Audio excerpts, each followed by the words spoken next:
Hi, Brian here, and today we're at beautiful Blue Ash Nature Preserve talking to Linda Davis, who is Parkinson Community Fitness Member of the Month.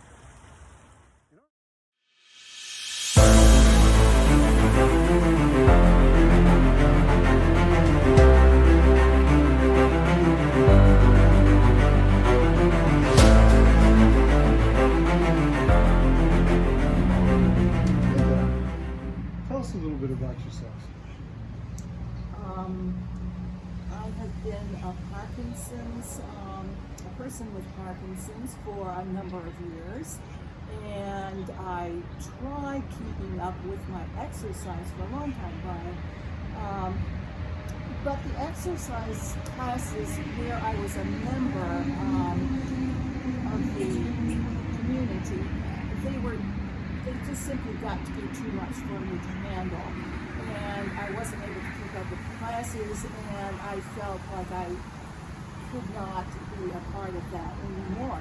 And so when I learned about Parkinson Community Center opening, I just jumped right into it and found that it has been a place where I felt welcome, where I've been able to exercise to the limit and perhaps even being pushed a little bit further so that I keep myself moving forward as much as possible. And the variety of classes are just absolutely wonderful. There's Tai Chi, there's yoga, there's strength training, in addition to having the club and some of the other social things that go on. But I think more than anything, it's just the people that are there, Brian. Absolutely love the other members. They are so much fun. Just a lot of fun. And then, of course, all of our instructors, you are our Tai Chi instructor, and so absolutely, Tai Chi is my favorite. And by the way, just inside, I did not pay her to say that. No, he didn't. No, Tai Chi is my favorite. So please.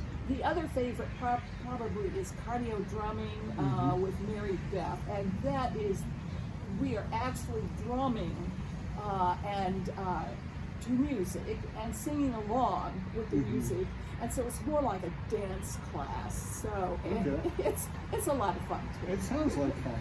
Yeah, it is. And it sounds like the kind of thing where it's not super serious. Maybe it's more fun and engaging. Yeah. I think that's the whole thing. If you don't enjoy doing it, you're not going to come. Yeah, absolutely. Your class is at 10 o'clock. Well, 10 o'clock is a really hard time for me. I wake up, I'm stiff, I can hardly move. It's like, oh, do I even want to go? Yeah. But I know that as soon as I'm finished, we're good to go for the rest of the day. Yeah, good. And so tell me a little bit about, who you are. Who am I? I was a professor of nursing at the University of Cincinnati before I retired, and I was the director of the occupational health nursing program, and that was just absolutely one of the most wonderful times of my career, in which I worked with engineers, physicians, industrial hygienists, and other nurses. So, having my students, the graduate students, we had both master's and doctoral students. And it was just so wonderful. And so when I retired, I had to find something else to do. Would you be willing to tell us a little bit about your Parkinson's journey? Yes. My Parkinson's journey began, it's been very slow, but it began with some really extreme sleep disorders. And I was injuring my husband, poor thing, God love him, and was really quite violent in my sleep. And then it did progress on to other things. I was having, because of the sleep deprivation and all of that, I was beginning to have cognitive dysfunction. I was just not quite there. And then it went into some of the digestive things that we had, as well as then moving. The last symptom that I had was moving into what we traditionally think of as Parkinson's, that is the tremor. Yeah. And so that was the last symptom that really impacted affected me. Once the tremors came, it progressed quite quickly, and I started taking tons and tons of medication. But with continuing the exercise, I'm able to keep my medication dose down to what I think is a fairly moderate level of medications, and one that I feel safe in taking all of those things. But when I had my cataracts removed last winter, there was, of course, 2 months in there where I couldn't exercise, and we had to increase my medications significantly. As I came back and gradually got more into exercise, I was able to diminish back down to where I am now. It was pretty stable. So exercise is a big part. It's a huge, huge factor. In fact, what we know from the research is exercise is the only thing that will help your Parkinson's from progressing on into maybe a more severe level. It really helps to keep your mind oxygenated. It helps to keep your brain plastic. So yeah, exercise is what is recommended for people with Parkinson's. One of the reasons why I've been looking forward to this conversation with you is, I mean, first of all, I really enjoy talking to you. And I know that as an academic, research has played a big role in your career and understanding how research works. So, yes, as an academic, I look at research very carefully. And when anything comes out and they discuss something new in the area of Parkinson's, I go back and I research. Where did it come from? How many people were studied? How many studies were done? What was the power? In other words, how well was the study able to show what it was designed to show? So I look at all of that criteria in order to determine, is this something that I should hold on to or hold back and just sort of watch as a skeptic? And so that's the way I've taken this whole Parkinson's thing. So oftentimes people don't do that. And I think that as a researcher, I question a lot. I question my neurologist. I question anybody who talks to me about, oh, they found this new thing.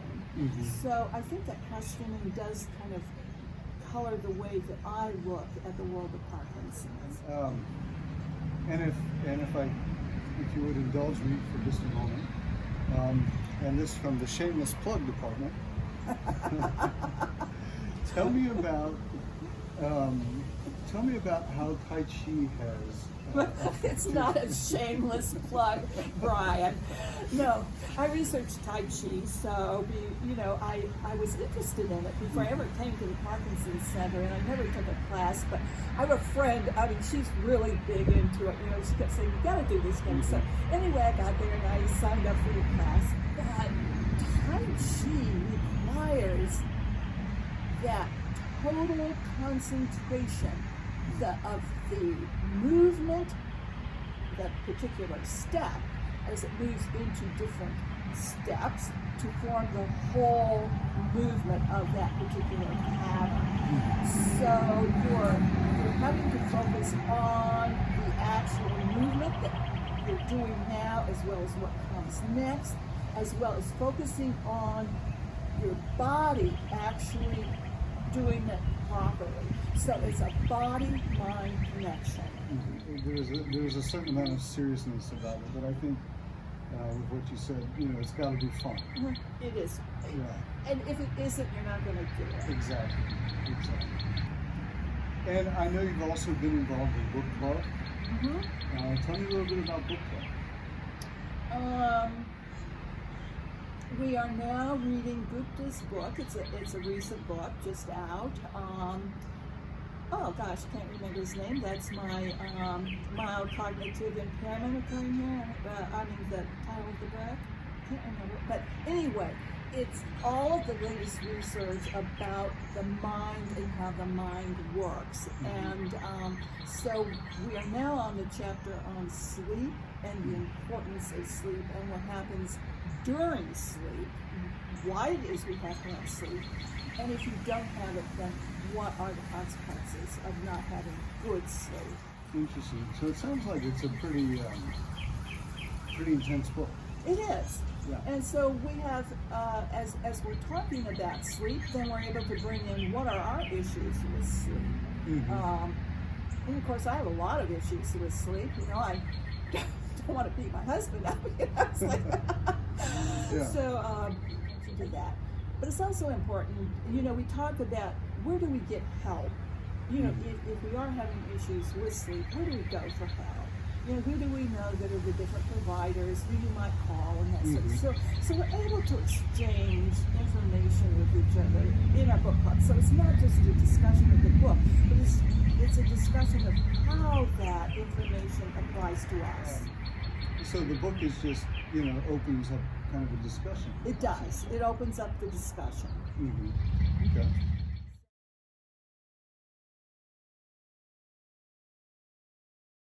And so is there anything else that I forgot to ask you or you'd like to say? I'd like to say that this is one of the best rounded resources for individuals with Parkinson's.